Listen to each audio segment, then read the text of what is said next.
everybody has problems, even you, but you have nice ocean and don't feel now, but you will feel it in the future. God bless. You don't know that. God bless. You don't God know bless. that. You will not have a war. Don't tell us what we're It's so cringe. going to feel.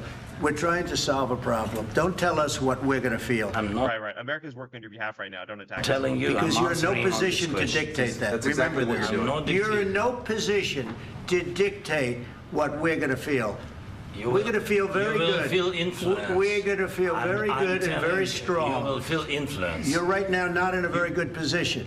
You've allowed yourself to be in a very bad position, and he happens to be right about it. From the very beginning of the war. You're not in a good position. You don't have the the cards right now. Zelensky was just kicked out of the White House, and there's so much to cover. The first thing I'm going to say is that I'm disgusted with this short man's entitlement to the U.S. taxpayer, and it is mirrored by his narcissism and entitlement is mirrored by the narcissism held by the previous administration that was also looting the American taxpayer. And so surprised he has no respect for our money, considering that the previous regime had no respect for our money. And what you're seeing here is a remnant of what was happening before. It's so incredible as well that J.D. Vance and Trump were in the same room and were willing to do this in front of the cameras, because this is absolutely the way the majority of Americans feel, despite what the mainstream media wants you to think, wants you to feel. Elon Musk just tweeted a full video, which is really important. I'm not going to, play the 45-minute long conversation because it's inefficient.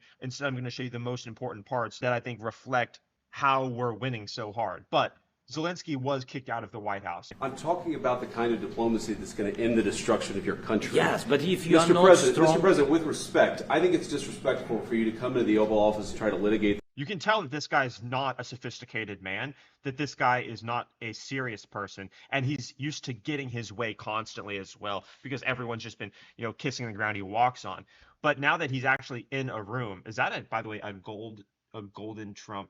What is that like a funny Destruction of your country. Yes, but if you are Mr. not President, strong... Mr. President, with respect, I think it's disrespectful for you to come into the Oval Office and try to litigate this in front of the American media. Right now, you guys are going around and forcing conscripts to the front lines because you have manpower problems. You should be thanking the President for trying to bring an end to this conflict. Have you ever been to Ukraine that you say what problems we have? I have been to. Come once. I've actually watched and seen the stories, and I know what happens is you bring them on a propaganda tour, Mr. President.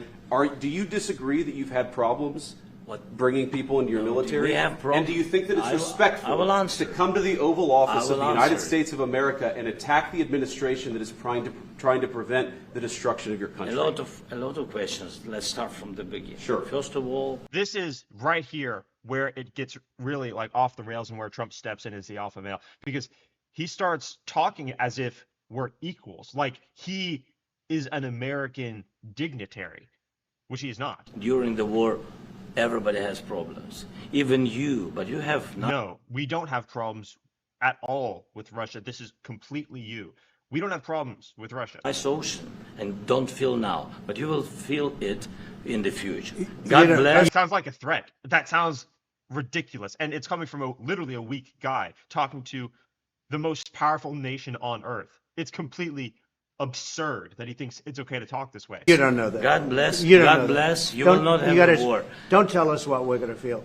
We're trying to solve a problem. Don't tell us what we're going to feel. I'm not telling you. Because I'm you're in no answering on this position to question. dictate that. That's Remember exactly this. what I'm not You're dictating. in no position to dictate what we're going to feel. And the thing is, that reality, I genuinely think, has not sunk into Zelensky's head for a variety of reasons. The first is that he's taken tens of billions of dollars and spent it on himself buying Bugattis and mansions. Literally, that's been exposed. And also every other person that's been looting our money that's been sent over, buying properties in France with the money that we just sent most recently. He doesn't actually realize that he can lose everything, that his country can be completely conquered by Russia if we stop supporting them.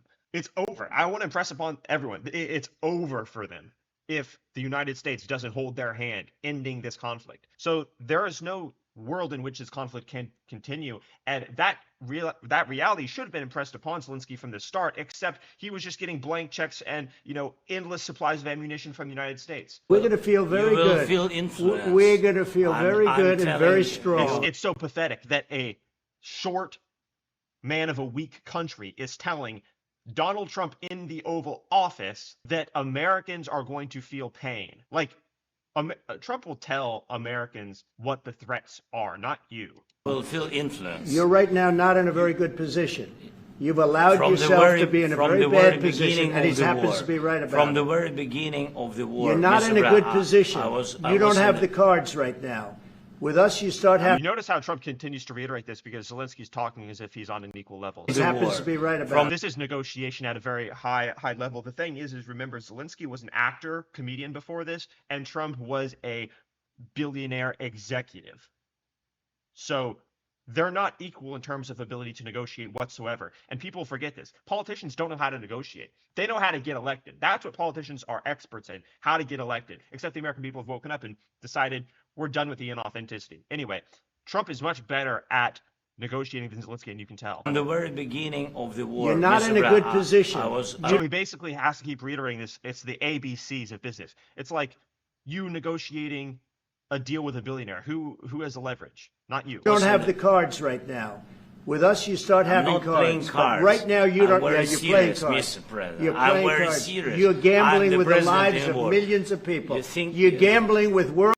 Notice how Zelensky thought that he would be able to talk over the president there and instead just got educated. Gambling with the lives of millions of people. You're gambling with World War III. You're gambling with World War III.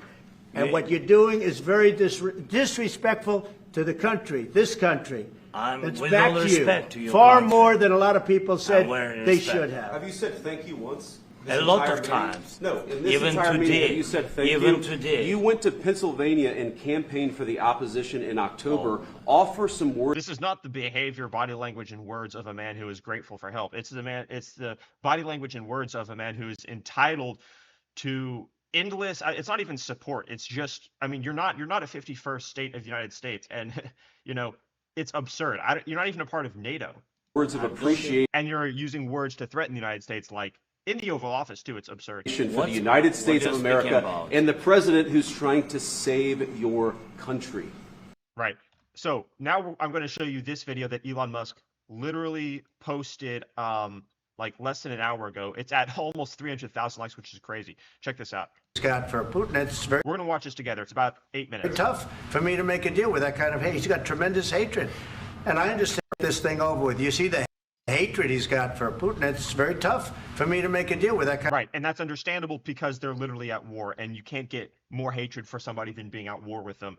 I mean, yeah. So he hates Putin, and people have talked about this at length on different podcasts. So Zelensky hates Putin, and people have talked about this on numerous podcasts where a solution cannot really be bridged between mortal enemies. It has to be bridged by an outside force. That's the reason why we're doing this, just by the way, because he would never negotiate any type of truce, probably, almost certainly. Kind of hate. He's got tremendous hatred, and I understand that, but I can tell you the other side isn't exactly in love with, him either. So it's not a question. It's true. And if you notice the lip curl when Trump said the other side, because he doesn't view the other side as human. Most people in Ukraine don't. Most people who staunchly take the side of Ukraine, as a matter of fact, don't view the Russians as human. Him either. So it's not a question of alignment. I'm aligned with the world. I want to get the thing set. I'm aligned with Europe. I want to see if we. Everyone benefits from the war ending. And the fact of the matter is Putin has conquered territory. He holds territory now, and he's won the war, actually, despite our propaganda. Get this thing done. You want me to be tough? I could be tougher than any human being you've ever seen. I'd be so tough. But you're never going to get a deal that way, so that's the way it goes. All right, one more question. Hey, I want to respond to this. So look, for 4 years in the United States of America, we had a president who stood up at press conferences and talked tough about Vladimir Putin, and then Putin invaded Ukraine and destroyed a significant chunk of the country. The path to peace And the path to prosperity is maybe engaging in diplomacy. We tried the pathway of Joe Biden of thumping our chest and pretending that the president of the problem was there was no chest to thump. It was just utter incompetence and feminine energy. The United States' words mattered more than the president of the United States' actions. What makes America a good country is America engaging in diplomacy. That's what President Trump is doing. Can I ask you? Sure. Yeah? Yeah. Okay. So he occupied our parts, big parts of Ukraine, part of East and Crimea. So he's about to reference history as is viewed by him. And keep in mind, this is very interesting. Every single country, if you take any war, take World War II as a perfect example, every country on earth actually has a different rendition of the way the war happened and who won and what lessons were learned as a result. And in every single country, those lessons are in alignment with the country's values and with the country's missions. So if you want to see Russia's perspective of history, go check out Putin's conversation with Tucker Carlson. I actually recorded an analysis to that like more than a year ago when it happened. So he occupied it on 2014.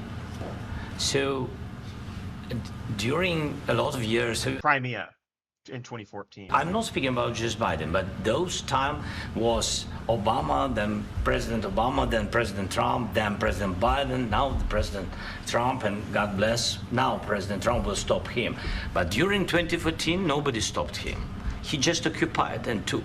He killed people. You know what the contact 2015. 2014. 2014 and 2014. Yeah. So this is something that people have talked about on Lex Friedman. They've talked about this on Rogan extensively, which is that there's a difference between getting justice and ending the war. Because justice in Zelensky's eyes is like Putin being executed and held trial in like international courts or something, which is never going to happen. It's simply this is where you need to have a religious substrate where you understand that justice cannot be had on earth in some situations. It is literally impossible that Putin will not be held to justice for what he's done, because he has done objectively terrible things, as has, I'm sure, Ukraine has conducted, probably war crimes as well. The point is that you're not going to achieve justice in war. There's no justice in war, okay? And the idea that there's justice in war is a fiction. You think that we got justice for every single person who lost their life fighting Hitler's armies?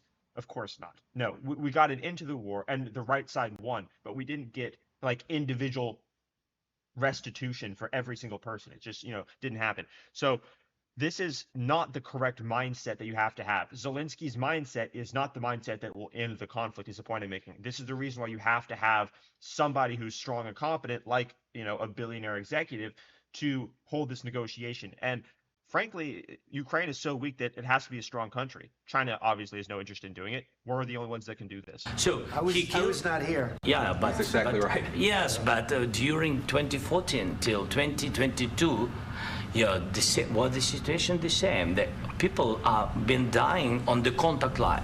Nobody stopped him. You know that we had conversations with him, a lot of conversation, my bilateral conversation, and we signed with him, me, like a new president. In 2019, I signed with him the deal. I signed with him, Macron and Merkel, we signed ceasefire. All of them told me that he will never go. We signed him with gas contract. Yes, but after that, he broken this ceasefire. He killed our people, and he didn't exchange prisoners. We signed the exchange of prisoners, but he didn't do it. What kind of diplomacy? Right, so he's referring to injustice. And yes, nobody's going to argue that Putin is, committed crimes. It's the point is that we have to end the conflict. So again, you're seeing the disconnect. This is a man who is not in the right mind state for ending the war. JD, you are speaking about what do you mean? I think it's interesting too, if you think about the historical aspects to this, how strong men in history have had, how strong they've had to be to end wars without getting justice, because no war ends with total justice. I'm talking about the kind of diplomacy that's going to end. Like men that have had to negotiate their country's own agreements rather than having another country do it for them. The destruction of your country. Yes, but if you Mr. President, with respect, I think it's disrespectful for you to come into the Oval Office and try to litigate this in front of the American media. Right now, you guys are going around and forcing conscripts to the front lines because you have manpower problems. You should be thanking the president for trying to bring an end to this conflict. Have you ever been to Ukraine that you say what problems we have? I have been to... This is a line that he's probably repeated to a bunch of other people, and it's worked, but now it's not going to work. I showed you this clip earlier. I've actually watched and seen the stories, and I know what happens is you bring them on a propaganda tour, Mr. President. Do you disagree that you've had problems bringing people into your military? And do you think that it's respectful to come to the Oval Office of the United States of America and attack the administration that is trying to prevent the destruction of your country? A lot of questions. Let's start from the beginning. Sure. First of all, during the war, everybody has problems. Even you, but you have nice ocean and don't feel now, but you will feel it in the future. God bless. You don't know that. God bless. God bless. You will not have a war. Don't tell us what we're it's so cringe. going to feel. We're trying to solve a problem. Don't tell us what we're going to feel. I'm not Right. America's working on your behalf right now. Don't attack us. telling you. Because I'm you're in no answering position all to these dictate that. That's exactly Remember what this. you're doing. You're in no position to dictate what we're going to feel. We're going to feel very good. You will feel influence. We're going to feel very good and very strong. You will feel influence. You're right now not in a very good position. You've allowed yourself to be in a very bad position, and he happens to be right about it. From the very beginning of the war. You're not in a good position. You don't have the cards. cards right now. With us, you start having Not playing cards. Right now, you don't. You're playing cards. Mr. President. You're playing cards. Serious. You're gambling with the lives of war. millions of people. You're you gambling with World War III. You're gambling with World War III. This is such an incompetent, sniveling worm. This guy, he thinks it all revolves around him. There are lives of millions and millions of people that could be ended in a nuclear war. If the United States goes into war with Russia, the world ends. But this guy doesn't care. And what you're doing is very disrespectful to the country, this country, that's back to you, far more than a lot of people said they should have. Have you said thank you once? This A lot entire of meeting? times. No, in this Even entire meeting, today. have you said thank Even you? today. You went to Pennsylvania and campaigned for the opposition in October. Offer some words of appreciation for the United States of America and the president who's trying to save your country. Please, you think that if you will speak very loudly about the war, you He's can... not speaking loudly. He's not speaking loudly. Your country's in big trouble. Can I Wait a answer? minute. No. Can You've I done a lot answer? of talking. Your country is in big trouble. I know. This is the difference between someone who's an expert at negotiation and somebody who isn't. You're seeing it right here. Zelensky is an expert in basically nothing. You're not winning. know. You're not winning this. You have a damn good chance. Wow. That was just said to his face. You're not winning this. This is historic stuff. The president of the United States just said to Zelensky's face in front of the press, you're not winning the war. Of the war, He's not speaking loudly. He's not speaking loudly. Your country's in big He trouble. also knows how he stands up for the vice president perfectly. Can I Wait a answer? minute. No. Can You've I done a lot answer? of talking. Your country is in big trouble. I know. You're not winning. I know. You're not winning this. You have a damn good chance of coming out okay because of us. Mr. President, we are staying in our country, staying strong from the very beginning of the war. We've been alone, and we are thankful. I said thanks You haven't in been this alone. cabinet. You and haven't not been only alone. in this cabinet. We gave you, through I this said stupid thank you. president, $350 billion. You voted we gave for you your military president. equipment, You and you voted men for are your brave, president. but they had to use our military. What about If you didn't have our invited military me- equipment, You invited if me you to didn't speak. have our military equipment, this war would have been over in 2 weeks. In 3 That's right. days, I heard it from Putin. In 3 days, this is something Maybe new. less. In 2 weeks, of course, yes. It's going to be a very hard thing to do business like this. I Again, tell you. just say thank you. I said a lot. Wow. Trump says it's going to be very hard to do business. It's true. Tell you. Just say thank you. Of course, yes. It's going to be a very hard thing to do business like this. Again, I tell you. just say thank you. I said a lot of times Except to American people. Except that there are disagreements, and let's go litigate those disagreements. The thing is, Zelensky can't hold any type of nuanced opinion because he's driven by hatred right now. He's at war. Rather than trying to fight it out in the American media when you're wrong. We know that you're wrong. But you see, I think it's good for the American people to see what's going on. I understand, sir. I think it's I very understand. important. That's why I kept this going so long.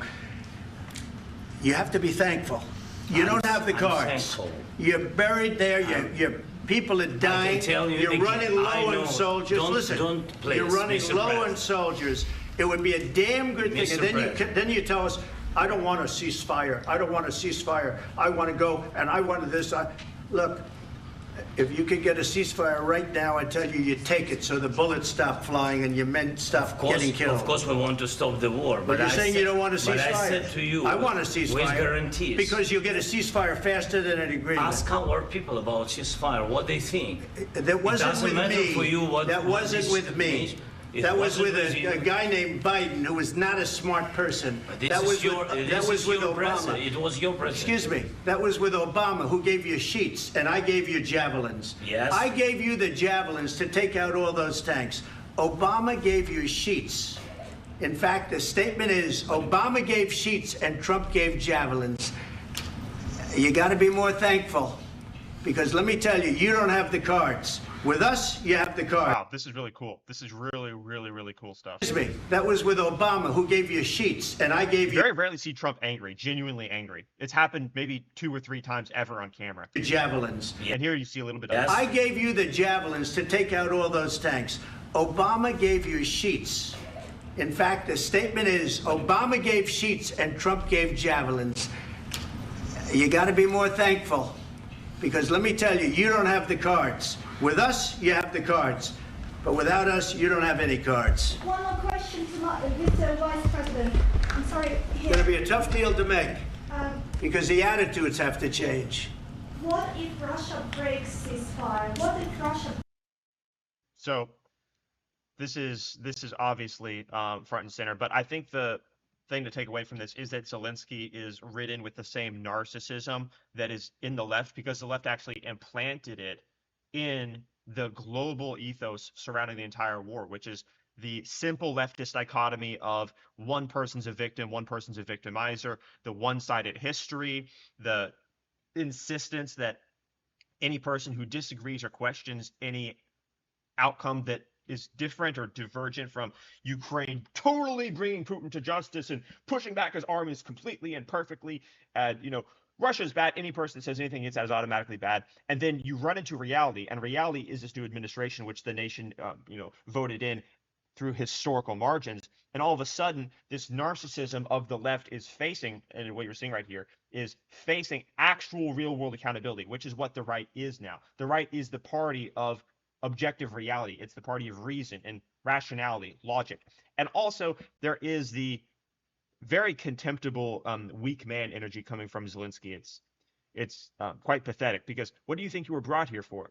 You were brought here to end the war. You can't make demands of Putin, who's winning the war. And you certainly can't make demands of us. We're here to save you. That's all there is to it. Subscribe to the channel. Let me know what you think in the comments, because this is an interesting one.